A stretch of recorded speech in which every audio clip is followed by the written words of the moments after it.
I smoothed my black dress one last time as I walked into Le Bernardin, the same restaurant where Nathan proposed to me 5 years ago. Tonight was supposed to be our anniversary dinner. I had spent hours getting ready, choosing the perfect outfit, hoping maybe we could fix whatever had gone wrong between us. The hostess led me to our usual table by the window. I sat down and checked my phone. Nathan was 20 minutes late, but that wasn't unusual anymore. He'd been working so much lately, always busy with meetings and phone calls that seemed to happen at the strangest hours. I ordered a glass of wine and waited, watching couples at other tables laugh and hold hands. That used to be us. I remembered our first anniversary here, how Nathan couldn't stop staring at me, how he said I was the most beautiful woman in the room. Now I couldn't remember the last time he really looked at me. The restaurant door opened, and I saw Nathan walking in. My heart lifted for a moment, but then I noticed he wasn't alone. Thomas and Brandon, his best friends from college, were with him, and behind them walked a woman I recognized from Nathan's office Christmas party, Cassie, his secretary. She had long blonde hair and was wearing a tight red dress that cost more than most people's rent. I frowned. This was supposed to be our private dinner. Why were they here? Nathan spotted me and walked over with a huge smile on his face. But something about that smile made my stomach twist. It wasn't the warm smile I fell in love with. It was cold, almost cruel. "Victoria," he said loudly, loud enough for other tables to hear. "So glad you could make it to our little celebration?" "Celebration?" I asked, confused. "Nathan, what's going on? Why is everyone here?" Thomas and Brandon pulled up chairs around our small table. Cassie sat down right next to Nathan, so close their shoulders touched. She was smiling too, but her eyes were hard as diamonds. "Well, sweetheart," Nathan said, reaching into his jacket pocket, "I have a little anniversary gift for you." He pulled out a thick envelope and placed it on the table in front of me. My hands shook as I opened it. Inside were legal papers with big bold letters at the top. Petition for dissolution of marriage. Divorce papers. I stared at them, reading the same words over and over, but they didn't make sense. This had to be some kind of joke. A terrible, cruel joke. "Nathan," I whispered, "what is this?" "It's your freedom, baby," he said, putting his arm around Cassie's shoulders. "And mine too." Thomas raised his wine glass high in the air. "Gentlemen," he announced, "let's toast to Nathan's new beginning." "To his new queen," Brandon shouted, grinning at Cassie. "To the woman who actually deserves him," Thomas added. They clinked their glasses together while I sat there, frozen. Other people in the restaurant were starting to stare. The couple at the next table looked shocked. A woman near the bar had her hand over her mouth. Cassie leaned forward and smiled at me. "Don't look so sad, Victoria. You'll find someone eventually. Someone more your speed." The men laughed, actually laughed. Like my pain was the funniest thing they'd ever seen. I looked down at the divorce papers again. My name was already typed in. All the legal language was there. Nathan had planned this. He'd planned to humiliate me in public, in the place where we got engaged, on our anniversary. My hands stopped shaking. Something cold and calm settled over me like a blanket. I picked up the pen Nathan had placed next to the papers. "You want me to sign these?" I asked quietly. "Right here, right now," Nathan said. "Let's make it official." I signed my name carefully on every line that needed it. Then I folded the papers neatly and handed them back to Nathan. "Thank you," I said, standing up slowly. "Thank you all for making this so much easier than I expected." I smiled at each of them, one by one. Nathan looked confused. Thomas and Brandon stopped laughing. Cassie's confident smirk started to fade. "You have no idea what you've just done," I said softly. 6 months earlier, I was still living in a dream. Or maybe it was more like sleepwalking through my own life. I thought Nathan and I were just going through a rough patch. All marriages have them, right? That's what I told myself every morning when I woke up to an empty bed because he'd already left for work. It was a Tuesday morning in March when everything changed. Nathan had rushed out the door, mumbling something about an early meeting with investors. He forgot his phone on the kitchen counter, buzzing next to his half-eaten toast. I almost didn't look. I should have just called him to come back for it. But the phone kept buzzing, and I could see text messages lighting up the screen. What if it was an emergency? The first message made my blood freeze. Can't wait to see you tonight, baby.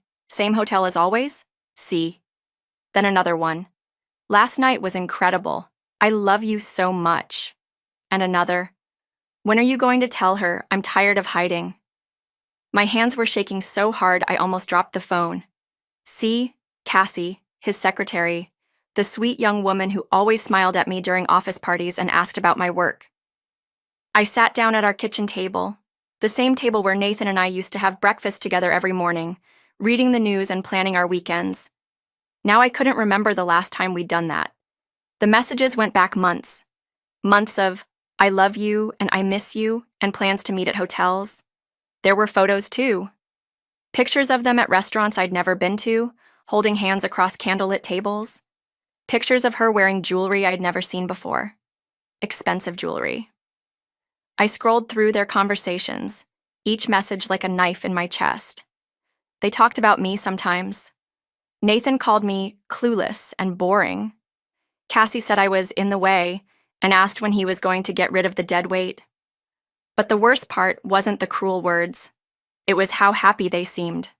How in love. The way Nathan used to talk to me before we got married, before life got complicated. I heard Nathan's car in the driveway. Quickly, I put his phone back exactly where he'd left it and went upstairs to get ready for work. When he came back in, I was brushing my teeth in our bathroom. Forgot my phone, he called out. Thanks for not snooping, babe. I watched him in the mirror as he grabbed his phone from downstairs. He was smiling as he read his messages. Actually smiling.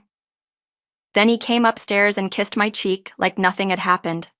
Have a good day at work, he said. I'll be late tonight. Big client dinner. Another lie. I knew exactly where he'd be. That day at my marketing firm, I couldn't concentrate on anything. My assistant kept asking if I was feeling okay. I kept thinking about all the signs I'd missed. The late nights that had become normal, the way Nathan's phone was always face down on tables, how he'd started working out and buying new clothes, the credit card bills with charges at restaurants and hotels I'd never been to. I'd made excuses for everything. Nathan was working hard to build his real estate business. He was stressed. He needed space. I was being a supportive wife by not asking too many questions. What an idiot I'd been. That evening, I sat in our living room waiting for Nathan to come home from his client dinner. I'd spent the day thinking, planning. I couldn't just confront him. He'd lie, make excuses, maybe even blame me. And then what? A messy divorce where he'd probably already hidden assets and made me look like the crazy, jealous wife? No. I needed to be smarter than that. When Nathan came home at midnight, smelling like perfume that wasn't mine, I pretended to be asleep. He slipped into bed quietly, probably thinking he was being considerate. The next morning, I made him breakfast and coffee, just like always. I smiled and asked about his client dinner. He told me elaborate lies about a difficult investor and a restaurant I could easily check had been closed for renovations. I nodded and believed every word. At least that's what he thought. But inside, I was already planning my next move. The next few weeks turned me into someone I didn't recognize. By day, I was still Victoria, the loving wife, making Nathan's favorite dinners and asking about his work. By night, when he was out with Cassie, I became a detective in my own home. I started with our computer. Nathan had always been careless with passwords, using the same one for everything. Our wedding date. How romantic. I found his email accounts, his banking information, even his social media that I didn't know existed. What I discovered made my stomach sick. Nathan hadn't just been cheating on me. He'd been stealing from me. Our joint savings account, the one we'd built together for our future home, had been slowly drained over the past year. Small amounts at first, then bigger chunks. Money that was supposed to be for our dream house was paying for hotel rooms and expensive dinners with Cassie. But that wasn't the worst part. Nathan had opened credit cards in both our names without telling me. Cards I'd never seen, with balances I'd never agreed to. He'd been living a double life on my credit, and when this all came crashing down, I'd be responsible for every penny. I printed everything. Bank statements, credit reports, email conversations. I bought a small safe and hid it in my office closet at work, filling it with evidence of Nathan's financial betrayal. The emails between Nathan and Cassie were even more revealing than their text messages. They weren't just planning romantic getaways, they were planning my destruction. "She's so trusting," Nathan had written. "She signs whatever I put in front of her. By the time I file for divorce, everything will be protected." Cassie's response made my hands shake. "Good. She doesn't deserve any of it. You've worked so hard and she just sits there in her little marketing job thinking she's so important. Can't wait until she's out of the picture completely." They had it all figured out. Nathan was going to claim I was mentally unstable, that I'd been spending money recklessly and making poor decisions. He'd already started telling people I'd been acting strange and difficult to live with. His mother, Patricia, had been spreading rumors at her country club that I was having a breakdown. I realized Nathan's late nights weren't just about the affair.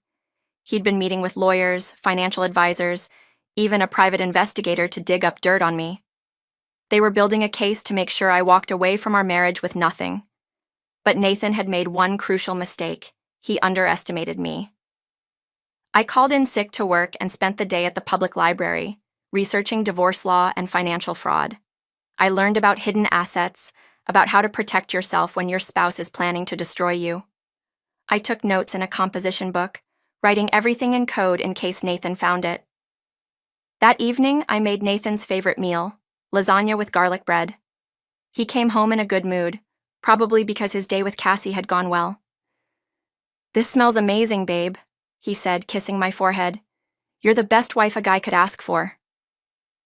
The lies came so easily to him now. I wondered if he'd always been this good at deception, or if Cassie had taught him new tricks. "How was your day?" I asked, setting his plate in front of him. "Busy, busy," he said, cutting into the lasagna. "Had to deal with some difficult clients. You know how it is." I nodded sympathetically. "That sounds stressful. Maybe this weekend we could do something together? It feels like we haven't spent quality time in forever." Nathan's face flickered with something. Guilt, maybe, or annoyance. "Actually, I have to work this weekend. Big project deadline." Another lie. I'd already seen his emails with Cassie about their weekend trip to the mountains. "Of course," I said. "Work comes first. I understand." After dinner, Nathan went to his office to catch up on paperwork. I could hear him on the phone, his voice low and intimate, probably telling Cassie about his day, maybe even laughing about how clueless his wife was. I cleaned the kitchen and went upstairs to our bedroom. In my nightstand drawer, hidden under old magazines, was a business card I'd gotten that afternoon. James Morrison, attorney at law, specializing in complex divorce cases. Tomorrow, I would make a call that would change everything. James Morrison's office was nothing like I expected. Instead of intimidating leather chairs and dark wood, it was bright and welcoming, with family photos on his desk and plants by the windows. James himself was younger than I'd imagined, maybe mid-40s, with kind eyes behind wire-rimmed glasses. "Victoria," he said, standing to shake my hand. "I'm so glad you called. Your father was a good friend of mine. He'd be proud of how you're handling this situation." I'd forgotten that James knew my family. My dad had mentioned him years ago. They'd gone to law school together before Dad became a judge. Having that connection made me feel less alone in this mess. "I brought everything," I said, placing a thick folder on his desk. "Bank statements, emails, credit reports, photos. Nathan thinks he's been so clever, but he's left a trail of evidence everywhere." James spent an hour going through my documentation, his expression growing more serious with each page. Finally, he looked up at me with something like admiration. "Victoria, this is incredibly thorough work. Most people don't discover half of what you found, and they certainly don't document it this well." "I'm a marketing executive," I said. "Research and documentation are part of my job. I just never thought I'd be using those skills on my own husband." "Nathan has made several critical errors," James continued. "First, using joint accounts to fund his affair is considered dissipation of marital assets. Second, opening credit cards in your name without your knowledge is fraud.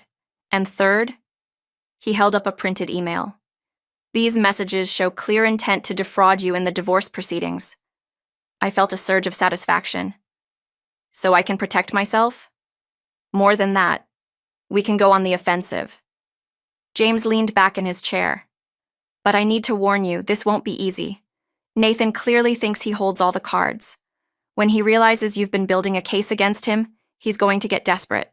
Desperate people do unpredictable things. Over the next 2 weeks, James and I worked together to build an ironclad case. We froze the joint accounts Nathan had been draining, which meant his credit cards would start getting declined. We filed paperwork to protect my individual assets and credit. Most importantly, we gathered evidence of Nathan's business dealings. That's when we discovered Nathan's problems went far beyond adultery and financial fraud. His real estate company had been cutting corners on construction projects, using substandard materials and bribing building inspectors.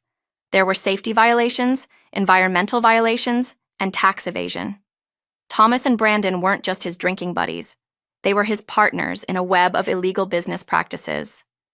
"Your husband has been very busy," James said during one of our meetings. "If the authorities investigate his business, he could face serious criminal charges." Meanwhile, at home, Nathan was getting more careless and more cruel. He'd started bringing Cassie to company events, introducing her as his assistant while I stayed home. His mother, Patricia, had begun calling me directly, making snide comments about how I wasn't making Nathan happy and suggesting I should step aside gracefully. "You know, dear," Patricia said during one particularly nasty phone call, "some women just aren't cut out for marriage. Maybe you should focus on your little career and let Nathan find someone more suitable." I bit my tongue and agreed with her, playing the role of the defeated wife. But inside, I was documenting every conversation, every insult, every attempt to make me feel worthless. Nathan had started staying out all night, not even bothering to make excuses anymore. He'd come home in the morning, shower, change clothes, and leave again.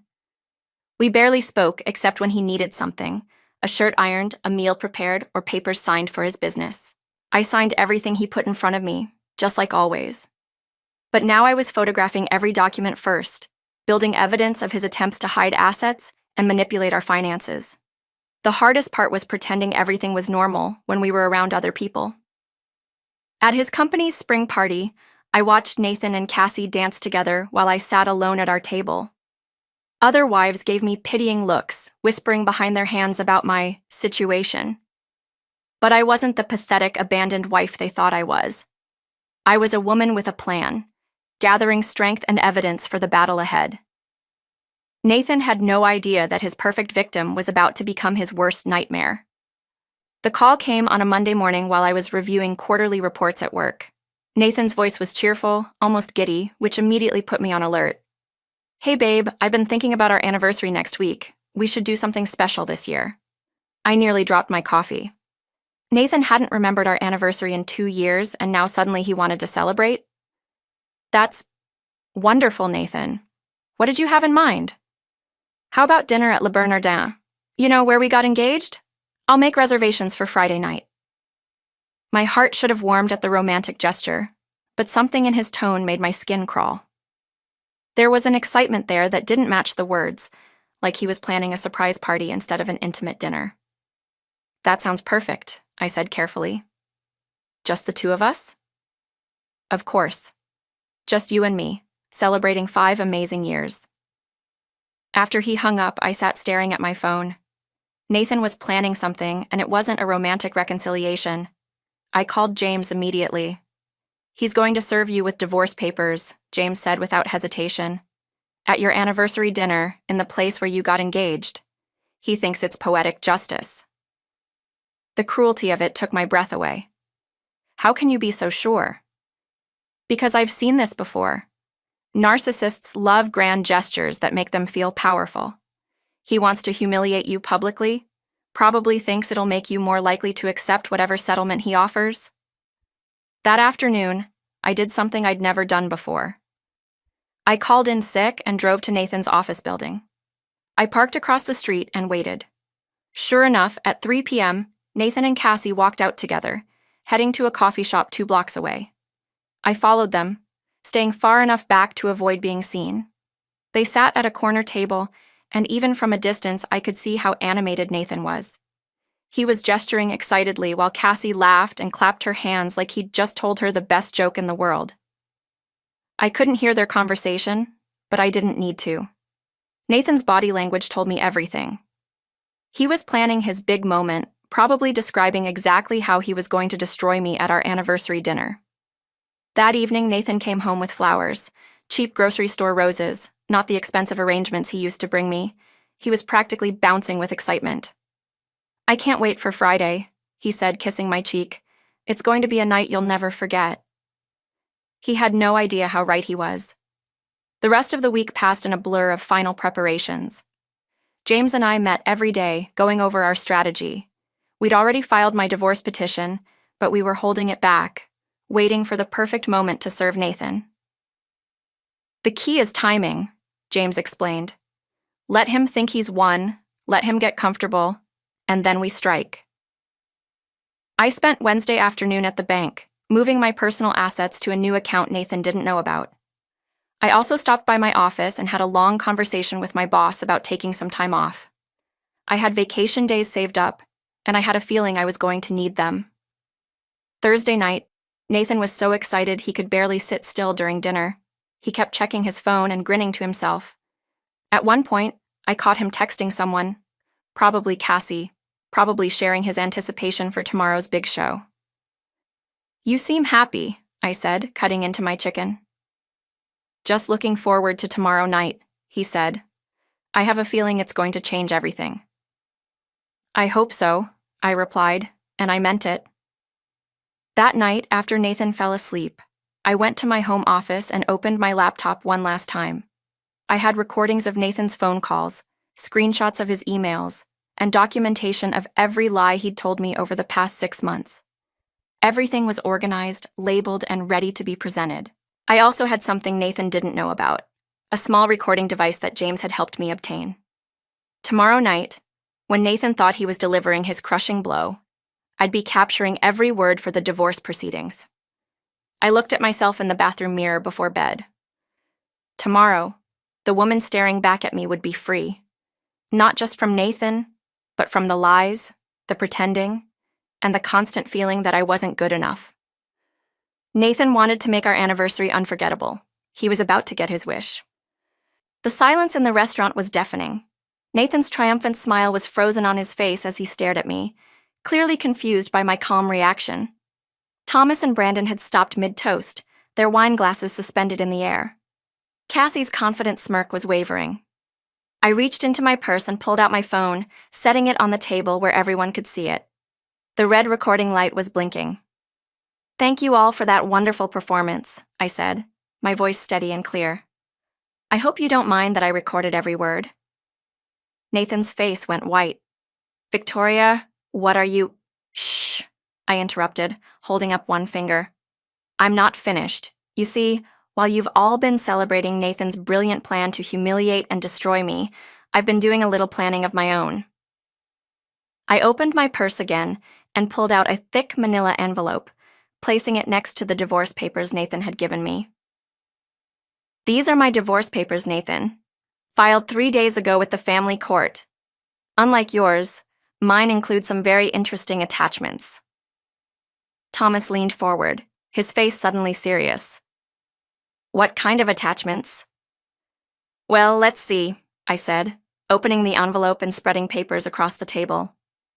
Bank statements showing Nathan's theft of marital assets to fund his affair, credit card applications he forged with my signature, email conversations between Nathan and Cassie planning to defraud me in divorce proceedings. Cassie's face had gone from confident to terrified. "You can't prove anything," she whispered. "Actually, I can." I pulled out my phone and scrolled through screenshots. "Here's an email from you to Nathan dated last month. Can't wait until that boring wife of yours is out of the picture. Make sure she doesn't get a penny." And here's Nathan's response. "Don't worry, baby. I've got it all figured out. She'll be lucky to keep her car." Brandon was backing his chair away from the table. "Look, Victoria, we didn't know—" "Oh, but you did know," I said, turning to face him. "You knew about the affair. You knew about the financial fraud, and you knew about Nathan's illegal business practices." The color drained from Thomas's face. What business practices? I smiled and pulled out another set of documents. The building code violations, Thomas. The bribed inspectors. The substandard materials you've been using in your construction projects. Did you really think no one would notice? Nathan was gripping the edge of the table so hard his knuckles were white. You can't prove any of that. Actually, I can. I've been in touch with the City Building Department, the Environmental Protection Agency, and the IRS. They're very interested in your business records, Nathan, especially the ones you thought you'd hidden so well. I stood up slowly, enjoying the look of panic spreading across their faces. You see, while you were all so busy planning my destruction, you forgot one very important thing. I'm not the helpless little wife you thought I was. I'm a marketing executive with a degree in business and a talent for research, and I've spent the last 6 months researching all of you. Cassie was crying now, mascara running down her cheeks. Nathan, you said this would be easy. You said she was stupid. I was never stupid, Cassie. I was just in love with a man who didn't exist. I looked directly at Nathan. The man I married was kind and honest, but that man was just an act, wasn't he? The real Nathan is sitting right here, a liar, a thief, and a fraud. Nathan finally found his voice. You can't do this to me, Victoria. I'll fight you. I'll make your life hell. No, Nathan, you won't. I picked up my phone and showed him the screen. Because while we've been talking, I've been live streaming this entire conversation to my social media accounts. Your friends, your family, your business associates. They're all watching right now. The blood drained from Nathan's face as he realized what I'd done. His reputation, his business, his future, all of it was crumbling in real time. Oh, and one more thing, I said, gathering my papers. The authorities will be at your office first thing Monday morning with search warrants. I'd suggest you spend the weekend finding a good criminal defense attorney. I picked up my purse and walked toward the restaurant exit, leaving them all sitting in stunned silence. 6 months later, I sat in my new apartment overlooking Central Park, sipping coffee and reading the morning news on my tablet. The headline made me smile. Sterling Development Company executive sentenced in fraud case. Nathan had gotten 3 years in federal prison. Thomas received 2 years. Brandon, who had cooperated with prosecutors, got 18 months probation. The company had been dissolved, their assets seized to pay back investors and victims of their construction fraud. But the real satisfaction wasn't in their punishment. It was in how completely their world had fallen apart after that night at Le Bernardin. The live stream had been viewed over 2 million times. Nathan's humiliation had gone viral, shared across social media with comments like, "This is what happens when you underestimate your wife," and "She played chess while he was playing checkers." The video had been picked up by news outlets as an example of divorce revenge done right. Within hours of the stream ending, Nathan's phone had been ringing nonstop. His mother, Patricia, called, screaming about the family's reputation. His business partners demanded explanations. Clients started canceling contracts. The carefully constructed image Nathan had spent years building crumbled in a single evening. Cassie had lost her job immediately. No law firm in the city would hire her after the scandal. Last I heard, she'd moved back to her hometown in Ohio, working at her father's insurance agency. The expensive jewelry Nathan had bought her was seized as evidence in the fraud case. The divorce proceedings had been swift and decisive. With all the evidence I'd gathered, Nathan's lawyers advised him to accept my terms rather than face additional criminal charges for perjury. I kept the house, most of our assets, and my dignity. Nathan kept his legal bills and his prison sentence. My phone buzzed with a text from James Morrison. "Saw the news about the sentencing. How are you feeling?" I typed back, "Like justice has been served." James had become more than just my attorney. He'd become a friend, someone who understood what I'd been through and respected how I'd handled it. We'd had dinner a few times, nothing romantic, just two people who'd found they enjoyed each other's company. My career had flourished too. The publicity from the divorce had actually helped my marketing firm. Clients were impressed by my strategic thinking and attention to detail. I'd been promoted to senior partner and was working on campaigns for major brands. But the best part was the peace. For the first time in years, I woke up each morning without anxiety, without wondering what lies I'd discover or what cruel surprise awaited me. My apartment was mine, decorated the way I wanted, filled with books and plants and artwork that made me happy. I'd also reconnected with friends I'd lost touch with during my marriage. Nathan had slowly isolated me from people who might have seen through his act. Now I had dinner parties and weekend trips and long conversations with women who understood what I'd been through. My phone rang, interrupting my thoughts. It was my sister calling from California. "Victoria, I just saw the news about Nathan's sentencing. How are you doing?" "I'm good, really good," I said, and meant it. "It feels like the final chapter of a very bad book." "I'm so proud of you," she said. "The way you handled everything, the way you fought back, Dad would have been so proud too." After we hung up, I walked to my window and looked out at the park. Couples were walking hand in hand, families were playing with their children, joggers were running past. Life was happening all around me, and for the first time in years I felt like I was part of it instead of just watching from the sidelines. My laptop chimed with an email notification. It was from a publisher who'd been following my story. They wanted to know if I'd be interested in writing a book about my experience, a guide for women going through similar situations. I smiled and started typing my response. Maybe it was time to help other women who were living the nightmare I'd escaped. Maybe Nathan's cruelty could become something useful, something that could protect others from men like him. The woman who had signed those divorce papers 6 months ago was gone. In her place was someone stronger, smarter, and completely free. Nathan had tried to destroy me, but instead, he'd created his own worst enemy, and I was just getting started.